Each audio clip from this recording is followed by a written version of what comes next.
Okay, now we come to actually building the box that the frame is going to go into.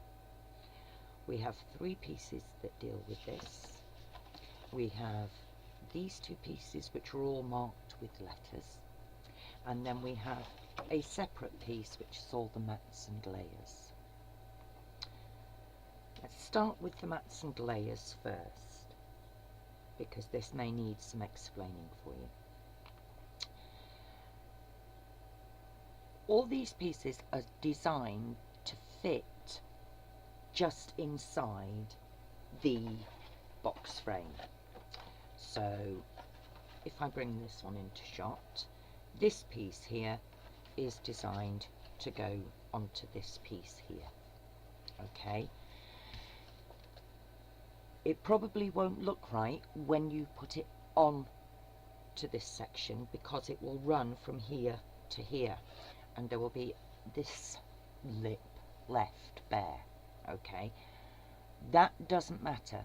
That lip is going to be covered when you close the box. Okay, so you're not actually going to see it, you're just going to see the piece that you want. But the one thing that is important with this is to understand that if you are using a patterned paper, you are going to want, again, the pattern to go the same way all the way through.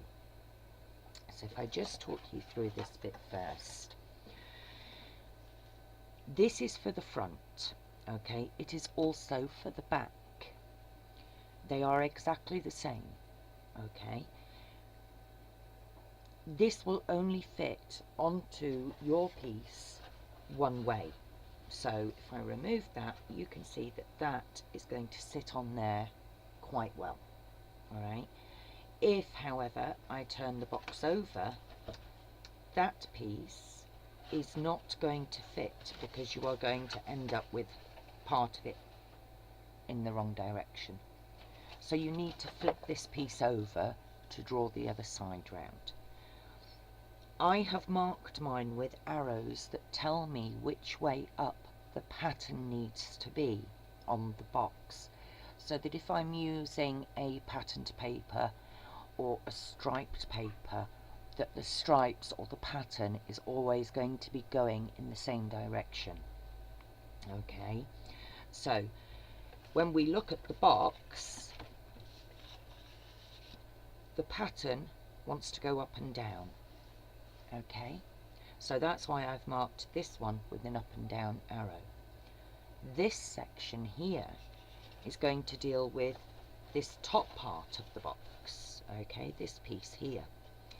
So the pattern again needs to go in the right direction, but on the sheet, as you can see, the arrows point in opposite directions. Okay, you do need to think about this as you go through it. This section with the little curve is for this part here. Okay, so obviously if the pattern is going up and down on that one, it wants to go up and down on that one. This piece here is for the top, this piece, the top and the base of the box. Now, this one, the pattern wants to go across, okay, the same on the base, the pattern wants to go across to stay in line with the flaps of the box. The side pieces, these two pieces here, are for these two sections here. Okay, so again, the pattern wants to go up and down these pieces, not across, it wants to go up and down. So that's the matting and layering section done. So now we have the last two sheets in the kit. This is 4 pieces. They do not have to be repeated. You do not cut any more than one of each one. These 4 pieces will make the box for you. Okay.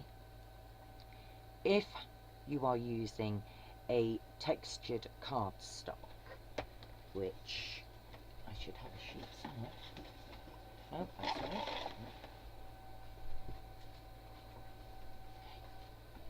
So this is a textured cardstock.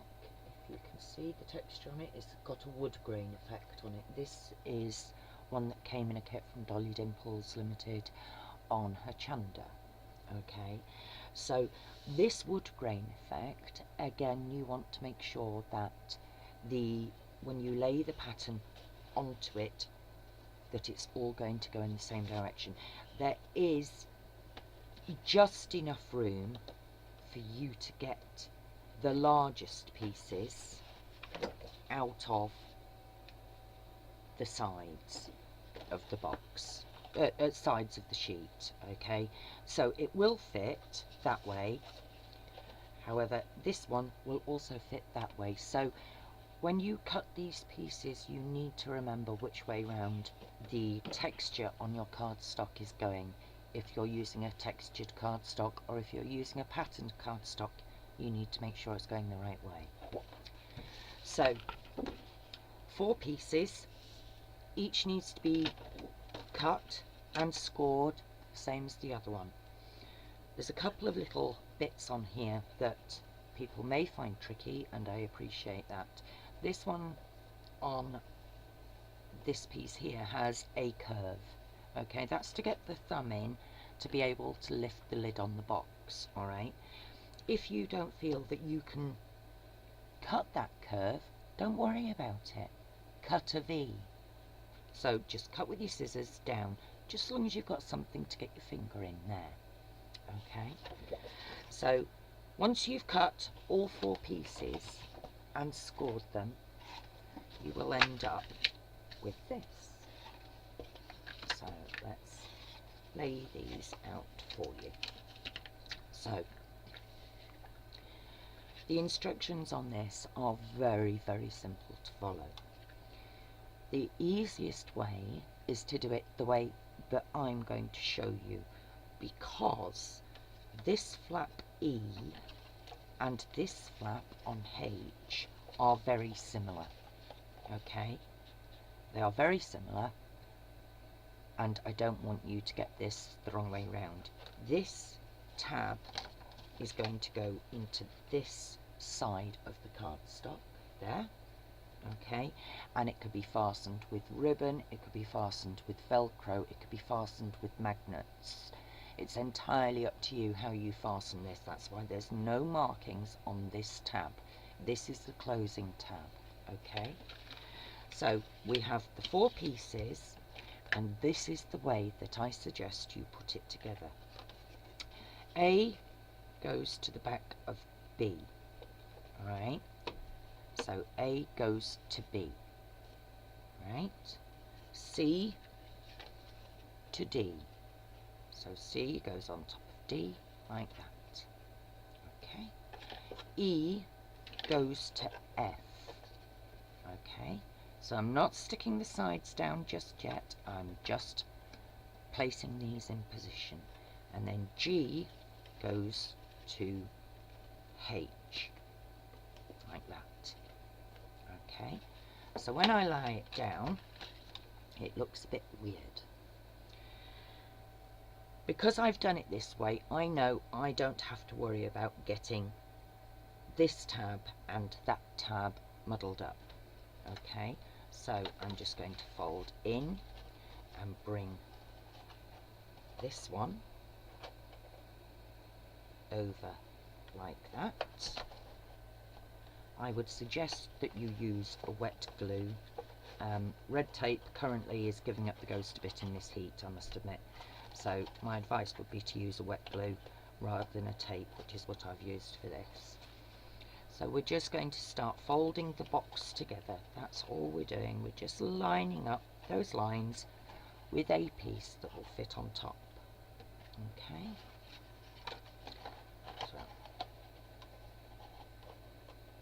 you will obviously have it glued better than I am. I'm just doing this for demonstration. So there we go. And that is as simple as the box gets. Okay, that flap, then you push the sides in and push that flap in there, and you have got a nice little box. Okay, it will fit this frame, as you can see, there is a bit of play in there so that you can get it in and out, and it's not going to damage things too much, so that there is a bit of space for flowers and ribbons and gems and things like that. Okay, so there is a bit of play in the box that is designed into it. Okay, I'm just going to run a pencil along this section here so that you can see what I meant earlier about there being a lip here, okay, which is not going to be covered by the mat. Alright, the mat and layer itself will fit just inside here, so if I mark the corners of the mat and layer, this is where it's going to sit. Okay, so I'm hoping you can see those marks. So the mat and layer is going to sit in that section there. When the box closes, that will be hidden there. Okay, so you're not going to see it, which is why the mat and layer will not cover this inside lip. The inside lip is also there for if you are going to post it, or it's going to be stored for a while, something like that, with something in it, and you don't want it all popping open, things like that. You can put sticky tape down on this flap here, and it will hold those sides in and be even more secure. Okay, you can use this box very